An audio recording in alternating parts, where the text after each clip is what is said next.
Welcome back. If you've seen part 1 and 2, we're talking about the divine event that occurs in a man's spiritual enlightenment. His second birth in his physical world, second birth after his physical birth, and how this one divine event connects all religions. All religions come back to this one divine event. So I'm now on to part 3. The video only does 27 minutes, I think. So go back and check out part 1 and 2 and then follow on here with part 3. So welcome back to those who have seen 1 and 2, and we'll just go straight into it.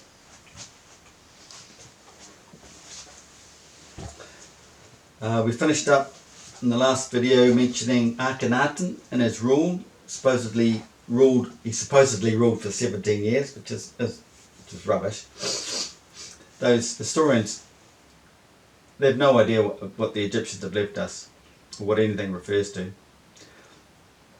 So I was saying the 17 years refers to 17 days between the 7th of September to the 23rd of the Earth's equinox, but most likely the 21st solar eclipse to the birth on the full moon following, which is on the 6th of September.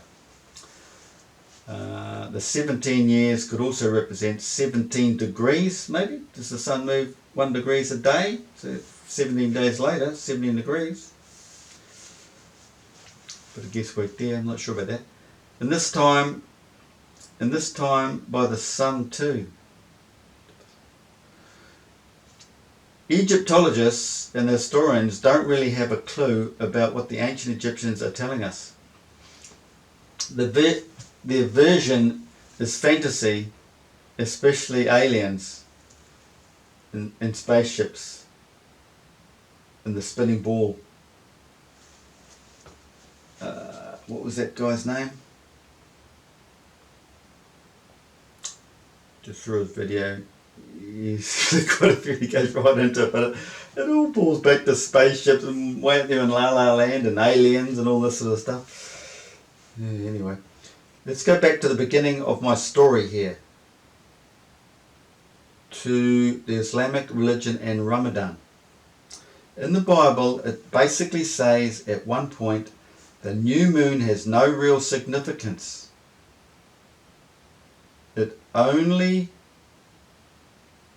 It would only be at the solar eclipse with new moon that means anything, because this is connected to the spiritual enlightenment, and the best time is just prior to the equinox.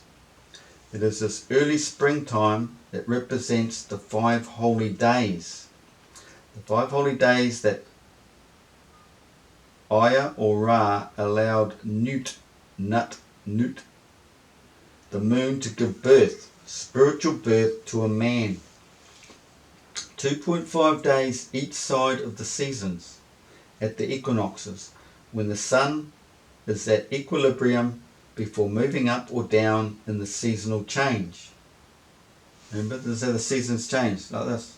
All the way down 3 months, back up 3 months, 2.5 days here, before it goes up there 3 months, back down 3 months.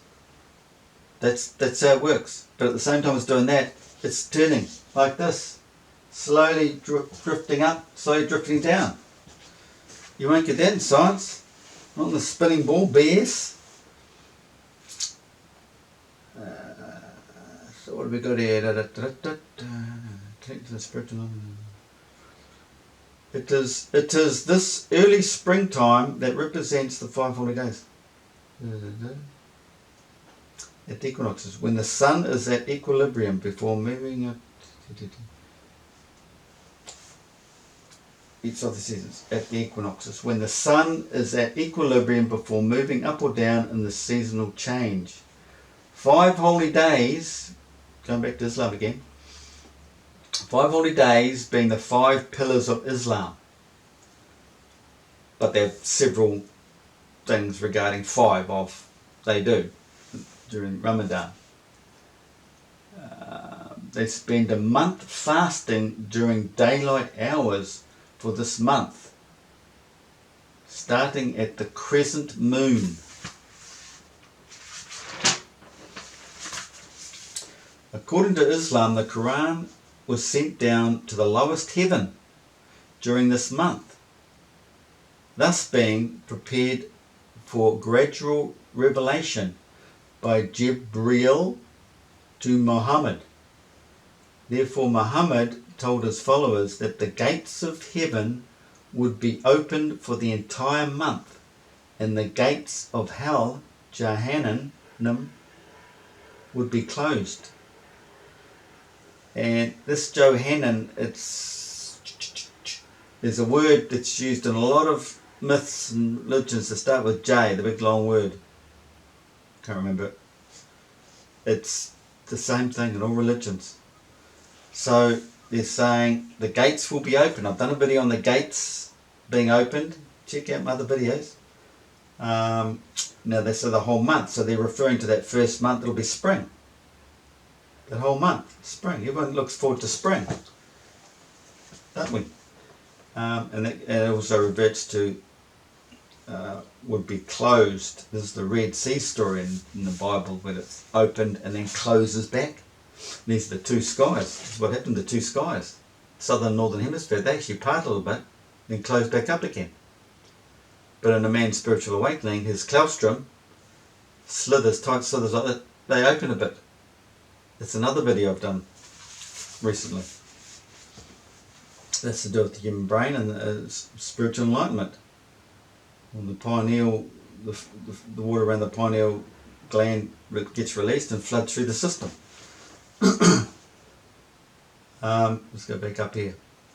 The first 3 days of the next month, of the following month, Shawwal, are spent in celebration and observed as the festival of breaking fast, or Eid al-Fitr. Eid al-Fitr. And this was the lunch I was invited to. If you go back to, if you've seen the first video, it's the lunch they had. I was invited to, I never went. They work on the 12-month lunar calendar, not the Gregorian. Ramadan starts on the 12th of April this year, 2021. But last year it was the 23rd, based on the new moon. They seem to think the super slim crescent represents Muhammad's birthplace, not realizing no birth takes place at a new moon, only a full moon. The new moon solar eclipse is the conception, and spiritual birth is the following full moon. A full moon is a fully pregnant woman. That is what it represents. The cycles of the moon work the same way as a woman forms her uterus lining. The skin of the moon forms and deforms as the uterus lining does. No bulge, no baby. No spiritual revelations or awakening. Back up here, I've got 3 days. There's 2.5 days. The sun does not move up or down during the equinox, apparently. The Quran being sent down to the lowest heaven actually means the full moon. Lowest heaven. I've done the videos on the firmament. Water's separated from the waters. The different layers, atmospheric layers, different layer, water pressures, gases, layers. The moon comes all the way down to the bottom. The sun, as Christ, sits at the top. Walks on water at the top. But the moon comes down, all the way down and up again every month. This is why it's regarded as a bit of a hussy. She's a two-timer. She's having a relationship with the humans, Earth, down here, and a relationship with the sun, Ra.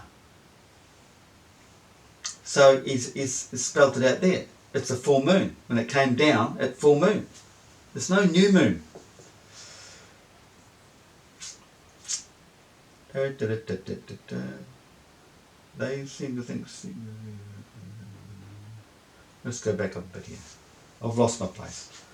They work on the 12-month lunar calendar, not Gregorian. So they work on the moon calendar. Moon's always being reduced back.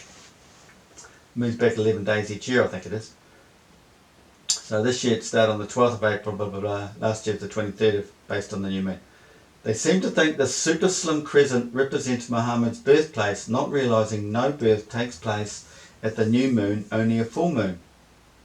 Oh, I've done all that. Okay, back down here. The Quran being sent down to the lowest heaven actually means the full moon. It is the full moon that comes close to the earth in its monthly cycle. This is when it has its profound effect on man. The moon has its strongest magnetic force at this time. The trinity involved at the time of spiritual awakening, the Jesus story, is the magnetic power of the full moon at 3 a.m. to 3:30 a.m. When did Christ come? When he was 30 and left by 33. The first week of spring, prior to the equinox. Full moon in Egypt text or myth or Greek mythology or whatever states that she's a two-timer, the hussy, because she has an affair with the moon and the earth.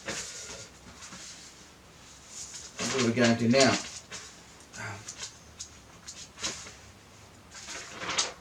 Page 9.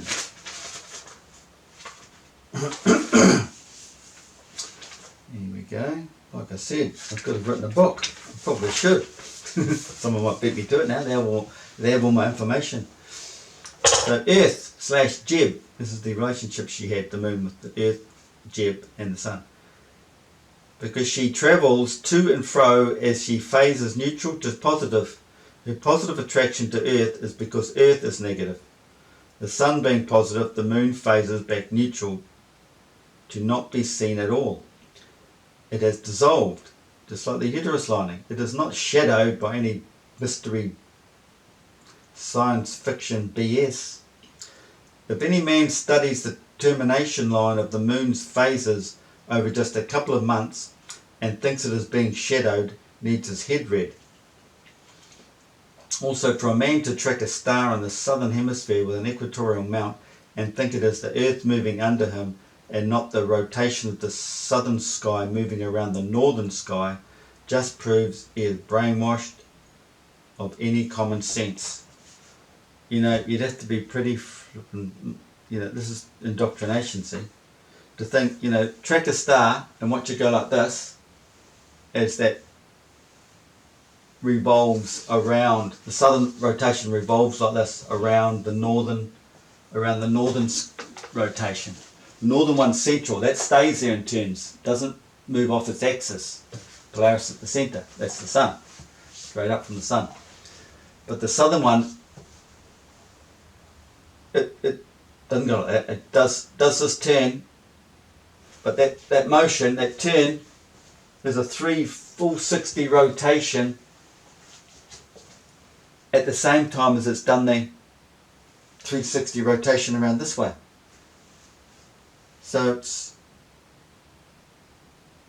revolving slowly as it rotates around the northern. But because it's all a projection from the centre back behind us, no matter where you are out south, you'll always get your view at that time of the night. You're getting the same view. You're always getting a picture of Polaris, because it's all back at the centre of the clock, isn't it? Where the hand comes out of the centre of the clock, it's projected out to where you are. That's your basically your arc of horizon. That's your north to south. You're always getting a picture. But him over there at that time of the night, let's say it's night time and you've got about this much. This guy will see it at like, let's say 6 o'clock at night, this guy's seeing it at 12. They're not going to be exactly the same, because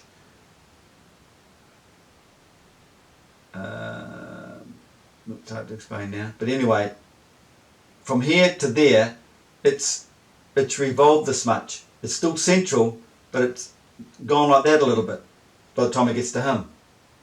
So this star up here has now probably come around to here. That's the only difference, because the whole thing turns like this as it moves around the northern sky. This, to try and tell some scientist that,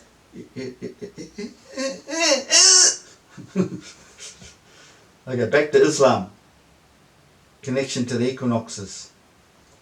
Remember, using the 2017 calendar model, again the Gregorian, the Northern Hemisphere equinox had a full moon on the 12th of March in Virgo, which is very significant following a full solar eclipse in February 26, which is also a 17-day gap if you work on the 30-day month for February, not the Gregorian 28 or 29, to go back in time. So instead of our Gregorian 28 or 29. But anyway, a full moon Virgo birth would represent us with a Jesus-like Messiah. Nice, calm, natured person, I would think. Because that's to do with Virgo. That's a Virgo.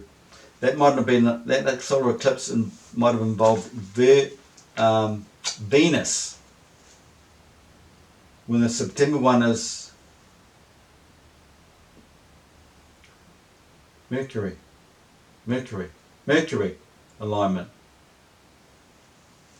as a third entity, the Trinity. So the March one might have been using Venus, so you're going to get it two types. But 40 days does not end, so if you go back to the March story, if you use the March equinox, it doesn't work. So this is the proof here. Because 40 days does not end on the 17th of April, on the second month, following the March 12 full moon. It finishes on the 20th of April. The moon sign Aquarius, or 21st, is between Aquarius and Pisces, and the new crescent is seen on the 28th of April. Or if you go back and use the 30th of March. This is the crescent Islam would be looking for. The first crescent after the full moon awakening on the 12th following the full solar eclipse. But still, this is 17 days after the Passover, which is what Passover really is. That's the full moon. Full moon passing over, that's your awakening. That's your Passover. That's the Passover you have to remember. That's the Passover you have to celebrate. But don't celebrate the full moon because it keeps changing 11 days before each time. You're going to have to celebrate that day. Otherwise you'll be celebrating way out of season come a year or two later. The full moon passing over on that special night. And 30 days after the start of spring.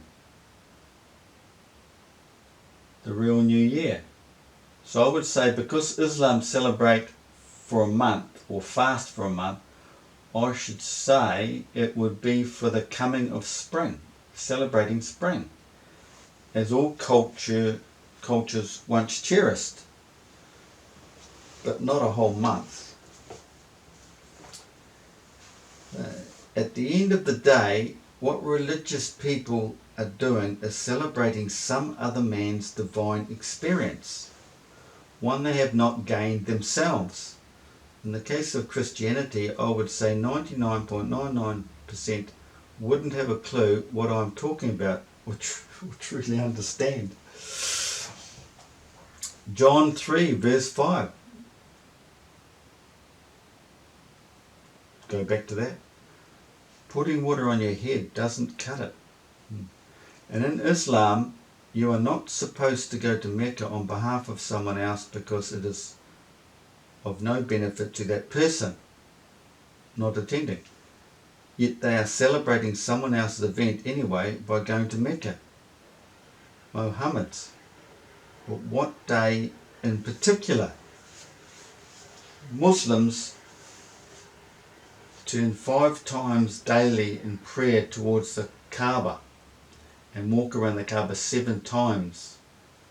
I would guess the Kaaba is a representation of the primordial stone, which is also connected to man and his pineal gland, that is unearthed, you could say, at his spiritual awakening. The Kaaba is placed near the center of the Great Mosque in Mecca. Daj, it is the seventh day of the last month. Seventh day of the last month of the Islamic year and ends 5 days later on the 12th. So there's a connection with the Egyptian, isn't it? They've gone 11th is the beginning of their year, and I'm saying 6 plus 5 is 11. These guys have got the 7 plus 5 is the 12th.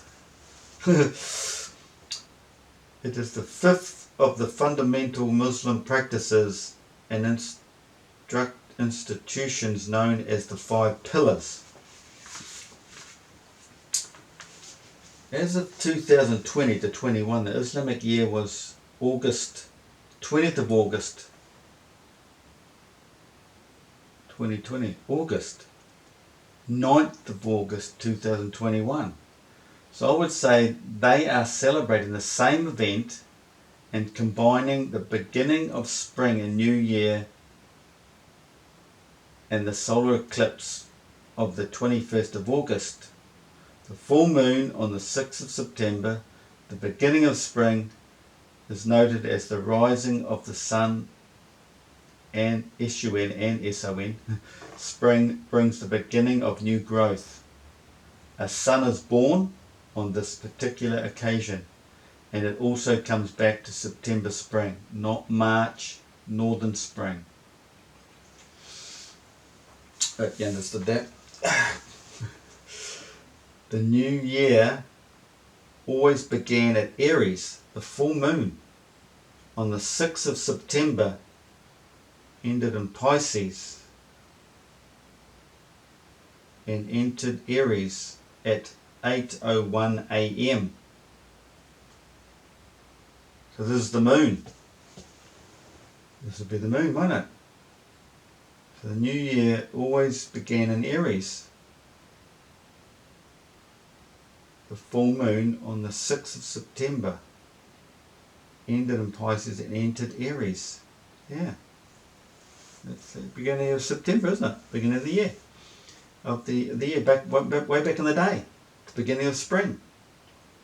Now we've got January, the Gregorian calendar. Genesis 1:5. And God called the light day, and the darkness he called night. And the evening and the morning were the first day. 6th full moon conjunct Neptune retrograde is at 13 degrees 53. Pisces.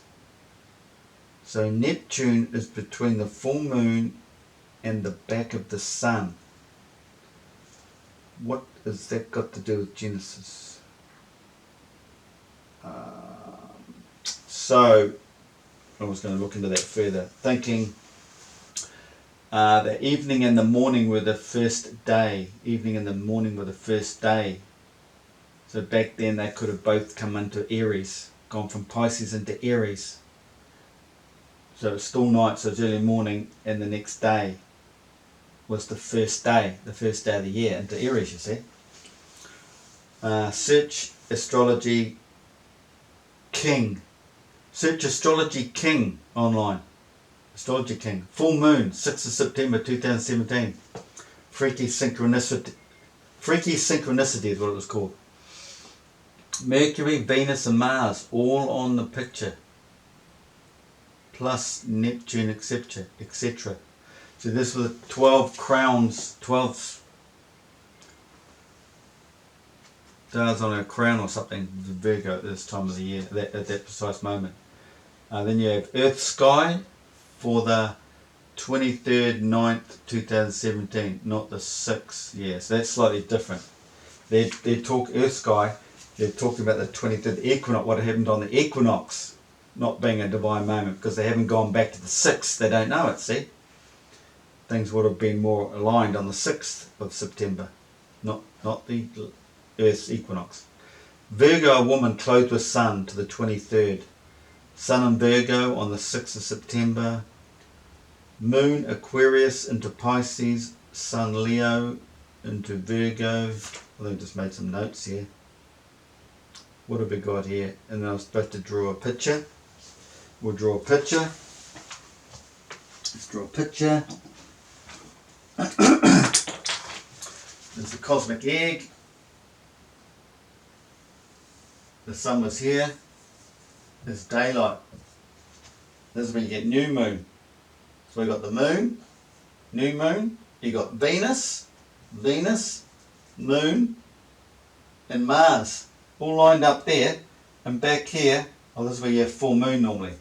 That's full moon there, behind the sun. That's the breastplate, and that's to do with the black hole spin. It's positive, negative. So, on other occasions, you might have a planet come in here. That'll be the female version. That's the lunar eclipses in here. There's the solar eclipses happen like this. Oh, sorry, yeah, new moon. So you have a new moon, and you have planets lining up. Hang on.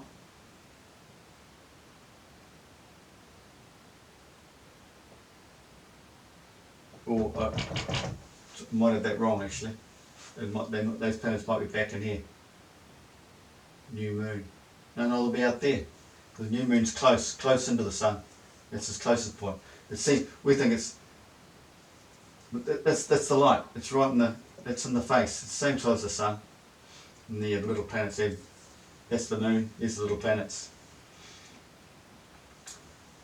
Because the sun, new moon is right into the sun. So it's come inside the planets. Otherwise, it's out here, the new moon, and you'll get the planets in here on other occasions.